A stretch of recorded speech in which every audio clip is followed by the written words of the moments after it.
umunsi wa mbere ubwirwa ko wateye inda byari bimeze gute situation yari imeze gute wabyakiriye ute numvaga ari ibisanzwe nayo maze kubibwirwa kenshi pe nta kivamo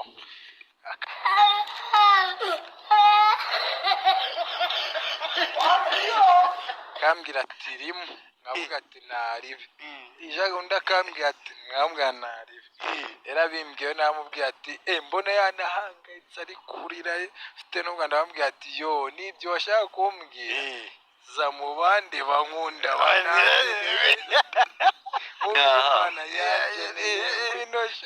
unkunda ndamukunda nawe nsubiza inyuma noneho we nsanga biri seri abandi bo babivugaga ngo bangumane we noneho abivuga biri seriye yego noneho ko nayo yari seriye ari umuntu ndabonaho imico nyine y'ububandi kubeshya n'ibiki ndamubwira yizira ntabwo wese usara nk'abahungu batabavuga ngo navuga ati ntago mbyara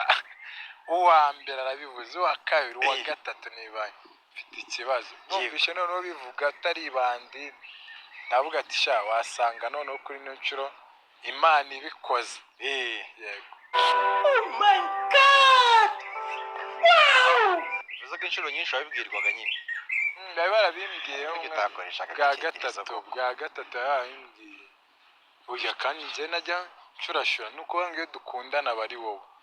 iyo uvuyeho nkajya ku wundi arese bivuze ko utakoresha agakingirizo papa ndagakora cyane pe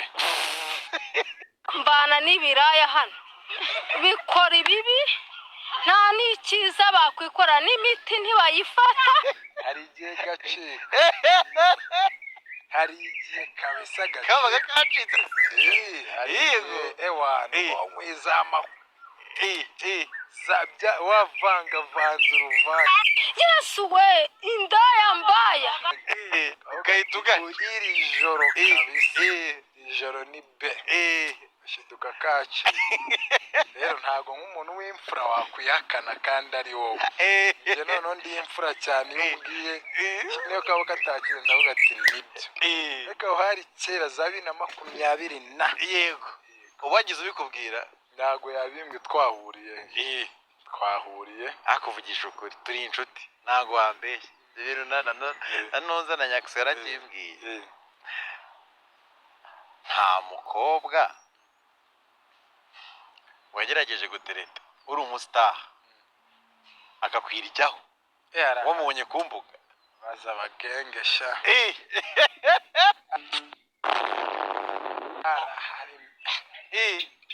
baramuzi windirimbisha ya ndirimbo ngo agahinda karakanyagwa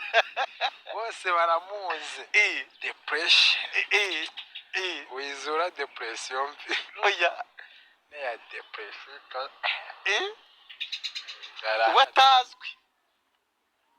ubu yabaye icyamamare nawe oya ya Hussein kabisa oya